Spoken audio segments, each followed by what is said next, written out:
All right, Bob Chapman, the international forecaster. I want to get into a bunch of news with you on other interlocking subjects here in a moment, but we got cut off by the break. I had brought up the point for listeners that just joined us that they know they're driving everyone into bankruptcy. They know they're destroying the economy. We have all the internal globalist documents, their public statements. They want to end consumerism. They use it to get us in debt.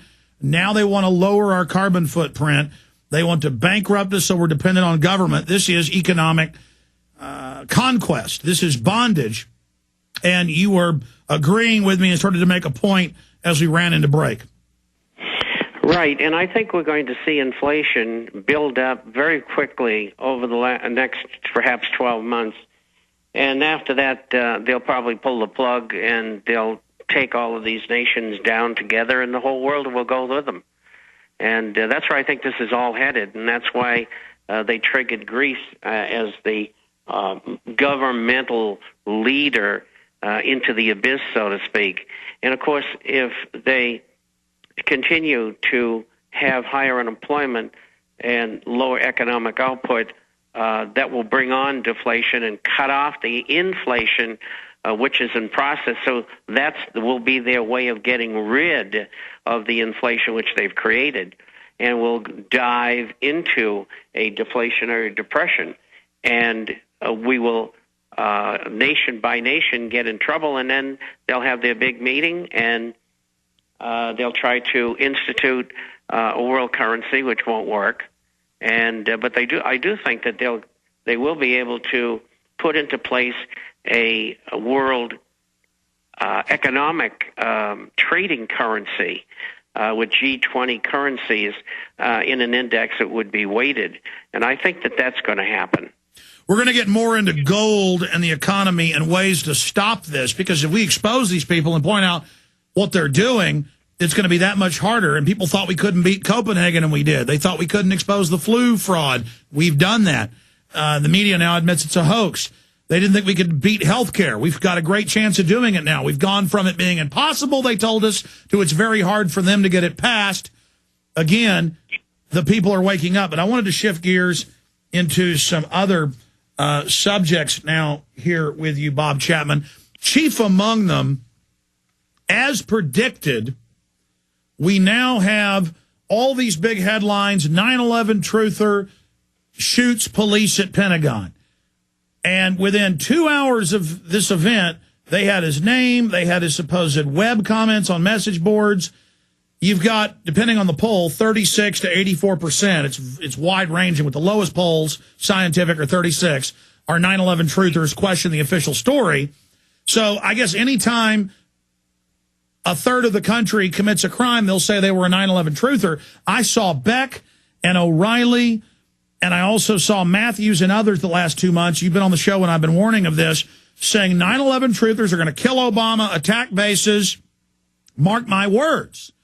And what an off-the-wall statement from peaceful 9/11 truth, who've just read Operation Northwoods and other things where the government admits what they do, unless they were pre-programming people. Then I saw their whole agenda in trouble. Now they're tying it into birthers. Now they're saying birthers are terrorists, when that's more than half of registered Republicans who question Obama's birth certificate.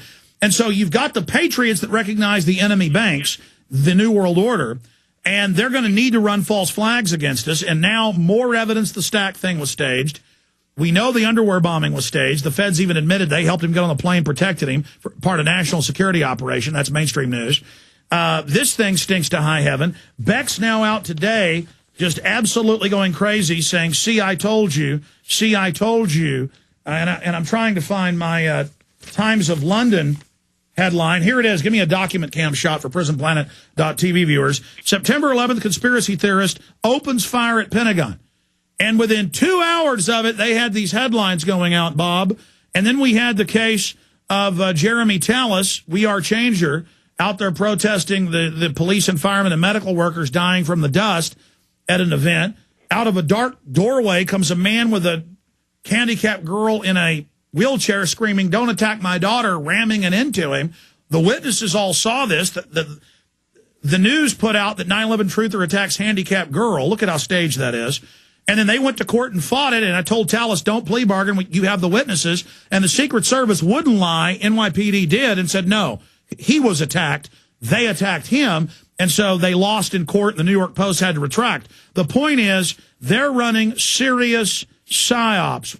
The Southern Poverty Law Center says they believe the Patriots will launch terror attacks in mid-April. I've been saying that for months because I know there's 5 TV productions from MSNBC to HBO to CNN and Fox and CNBC demonizing yours truly, Alex Jones, and others in production to air in the middle of April.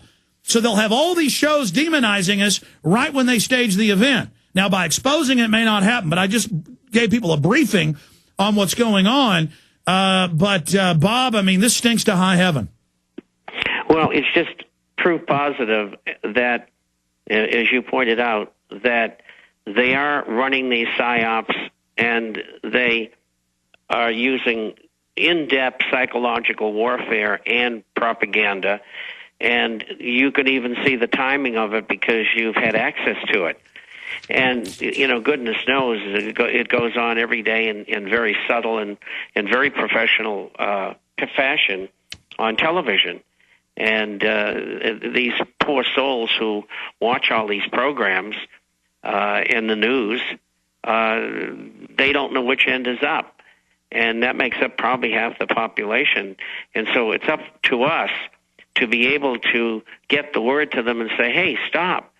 You know something's wrong. Listen to what we've got to say, and maybe you'll find out what is really going on. And one of the problems there is that a lot of these people don't go on the Internet, so that eliminates that source completely, or almost completely. And so we got to get them on the airwaves, and we're doing it. The question is, are we doing it fast enough? Yes, the urgency for all the listeners to get the articles Paul Watson and Kurt Nimmo have written about this, the urgency of getting the videos in the last 2 months when I laid all this out to everyone you know, saying, look, he predicted this and others did, the urgency of understanding this paradigm because, again, in layman's terms for new listeners, let me explain. I know of 5 productions for cable news and TV. And I noticed when I was contacted by several of the productions and learned about the other productions, it's all about how the Tea Parties are evil, 9/11 Truth is evil, we're going to stage terror. I see a talking point on the news with no evidence of this happening. Then it starts manifesting in the lead up to these shows that are about to air. I mean, put 2 and 2 together, folks. They don't just produce a bunch of shows because it takes months to do this. It's just like the U.S. military massing around Afghanistan right before 9/11 and Bush signing the launch order to attack them in the next month on September 10th. I mean, this is basic intelligence. And their whole agenda is imploding. The last time that happened in 1995, they bombed Oklahoma City, Bob. That's right. That's right. You know, some of these things are so similar. And, you know, you scratch your head and you say, where are they going to do it next? And some of the underlying factors are there and have been there to do these kind of things for a long time. So there's plenty of fertile ground. I mean, just like I pointed out with Greece, I mean, everybody in Europe knew for the last dozen years that they in Italy fudged their books in order to get accepted into the Eurozone. And Goldman Sachs helped them engineer it. That's right. And in part, J.P. Morgan Chase and Citigroup, particularly in Italy. They got in some terrible trouble there, and there's still court cases going on, some of the shenanigans that they pulled. Well, Bob, it's a very simple equation. The bankers are all registering record profits. The rest of the economy is going under. The nation states are going bankrupt. The bankers are celebrating the birth of a world government they're going to run through nothing but complete fraud that they took over the planet by getting us to accept their control of the issuance of currency and credit. They're getting rich and powerful. Everybody else is imploding. They're above the law. They're above the tax laws. I mean, it's incredible. Well, they're certainly above the law, that's for sure. And more and more people are becoming aware of that every day. Bob, I want to hit another subject and then get into gold with you. Here's the Hill newspaper. Microsoft exec pitches internet usage tax to pay for cybersecurity. Okay, so there they are with the internet tax. They also want you to get a web licensing to get online. I told you they're announcing all this. Here is Wired magazine. This is not Alex Jones saying this. Cyber war hype intended to destroy the open internet. And they go on to report that this is the end of freedom on the internet. As they're about, and this is another big symbol, another indicator they're about to stage terror and bring in police state, because when they finally do that, they're going to start shutting many areas of the web off selectively. Fury as EU approves GMO potato. That's another article. White House cyber czar says there is no cyber war, though. And then I've got another one here. I mean, Bob, I'm sure you heard about the Ninth Circuit Court of Appeals ruling 2 weeks ago. There's no Fourth Amendment.